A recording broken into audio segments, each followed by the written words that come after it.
Welcome peeps, yet again I come back with a vengeance to present another video review. This time something very rare, which internet probably completely forgot about. Honestly, how many of you have ever seen a proper and detailed VX800 YouTube review? Any options there? Exactly, nothing. And this is why it is now time for me to fill the void and pay some homage to another forgotten diamond of the 90s. Suzuki VX800 appeared on sale in 1990. Beautiful times in the world of motorcycling indeed.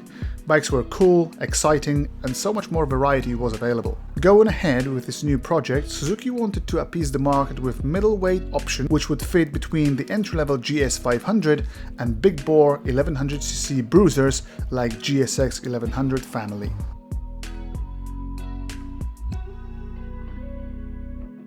First glance at the bike and we notice somewhat similar shape to other Suzuki models, GSX 1100G being most resembling.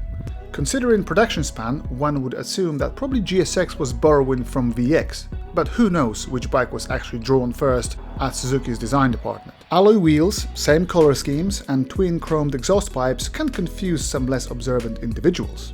On further inspection, we see classy and classic looking lines, fully exposed engine, period-correct chrome indicators, and old-school twin rear shock absorbers at the rear. Grotesquely long rear mudguard is probably UK-specific requirement, and perhaps other markets didn't need such atrocity attached.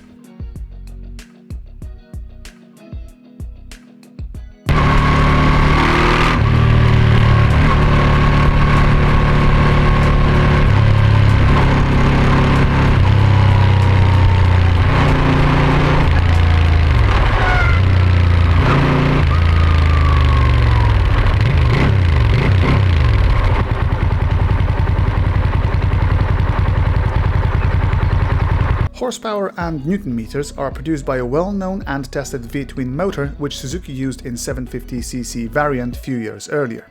It's an engine that first appeared in VS 750 Intruder and was later bored out to 805cc. Somewhat unusually for V-twins of that era, liquid cooling was used.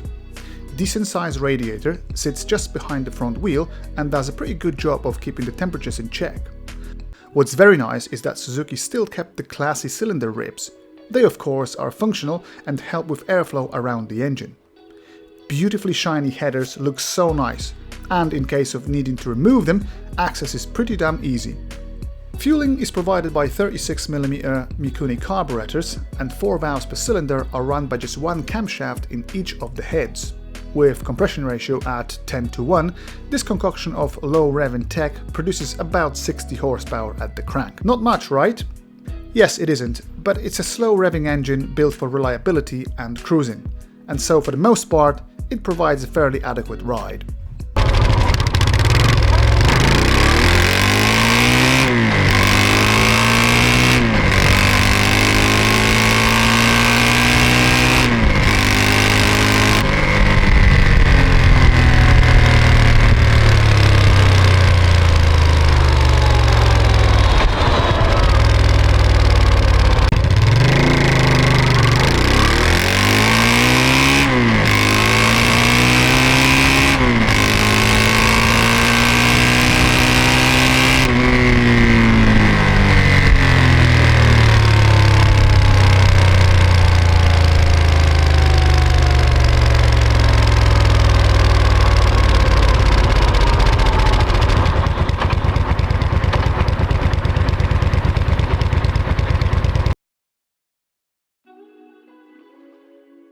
VX800 is a budget-friendly bike. With that in mind, you shouldn't expect a ton of gadgetry. Don't forget, it's an early 90s commuter bike, so treats like gear indicator or hydraulic clutch were somewhat premium stuff back then.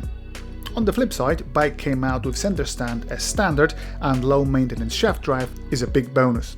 Front forks have no adjustability whatsoever and seem to be sprung a little bit too softly to my liking. If you wanted to stiffen up the front, then heavier oil and harder springs is your solution.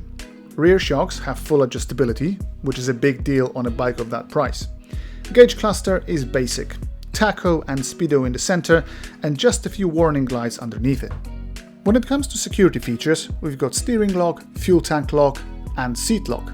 Pretty standard stuff for most bikes. Any storage under the seat? Yes, there is some space there, but it's pretty minimal. factory toolkit in its typical space, and that's pretty much it. Seat is soft and roomy enough to pass the test of comfort. Passenger grab rail is thick and sturdy, but make sure you crank up that shock's preload before you take your pillion for a ride. Fully loaded VX can easily bottom out the rear on bumpy roads. Fuel tank holds about 19 liters of gas, which is pretty good considering decent fuel economy of this relaxed engine.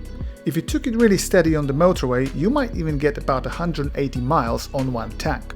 Diving deeper into technicalities of VX800, it's worth to mention some power restrictions which Suzuki used to implement for some markets and models. Typically, castration of performance was achieved by ignition retarding. To check if your VX was a victim of that, look for that black little gizmo on your carburetor. Another form of restriction was tubes in the diaphragm piston to limit their movement. It's all unnecessary stuff which kills power, so get it sorted when you can.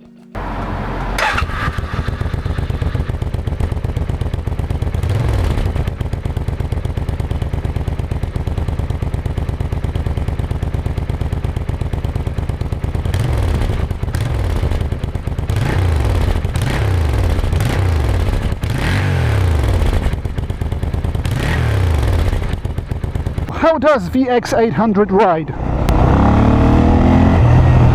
Pretty nicely actually. It's a very light bike. Between layout gives it a little bit of low end and mid-range torque. Bike is floaty, soft. Suspension is unadjustable at front, and weirdly you've got full adjustability of the rear shocks.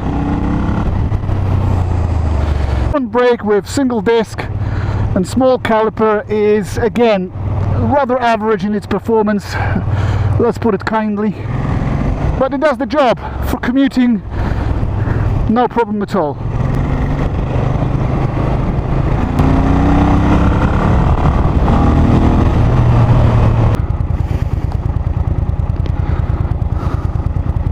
Steady idle at about 1100 RPM, revs nicely, quite responsively.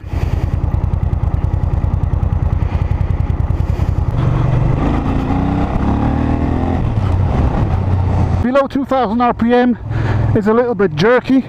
It actually likes to be above 3000 RPM to perform really well. Clutch seems fairly light, cable actuated clutch.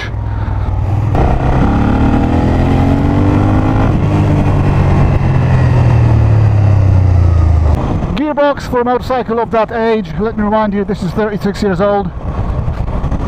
It's fairly smooth, not too clunky.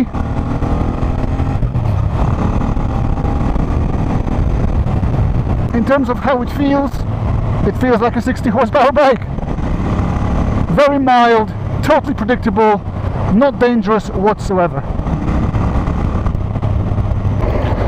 Riding position is fairly neutral, very comfortable, not extremely comfortable. This is not a Goldwing type of riding position, but it's very neutral. You can compare it to something like a Bandit 1200. Now mirrors, this is something that I also want to mention. The stalks are pretty short, but miraculously you can actually see what's behind you pretty well. It could still be better, but no major drama.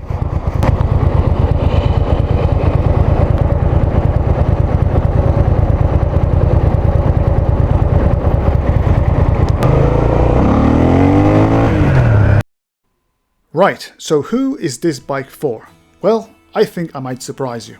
One would assume that smaller displacement of the engine puts it in the novice bike category, and of course less skilled riders will indeed find it very welcoming, but experienced folks should like it too. Excuse the lack of crazy power and the rest is just fine. Bike doesn't feel overly heavy, it's very narrow and comfy to spend time on, upright riding position doesn't cause too much pain, bike will do well at commuting and longer trips too. In terms of maintenance, it will not cost much as spares and consumables are still available at good price. Most of service work is easy. Apart from maybe valve clearance, service work is a doddle. Cheap insurance, cheap on fuel, cheap to buy, what's not to like? If you're willing to forgive the average brakes and not too crazy acceleration, VX800 suddenly becomes an interesting purchase prospect. One problem with that though, it's so difficult to find them in good nick these days. Plenty of chopped and molested examples out there, but not too many clean and original bikes. Keep looking though, because if I could find one, I guess you could too. Thanks for watching, till next time.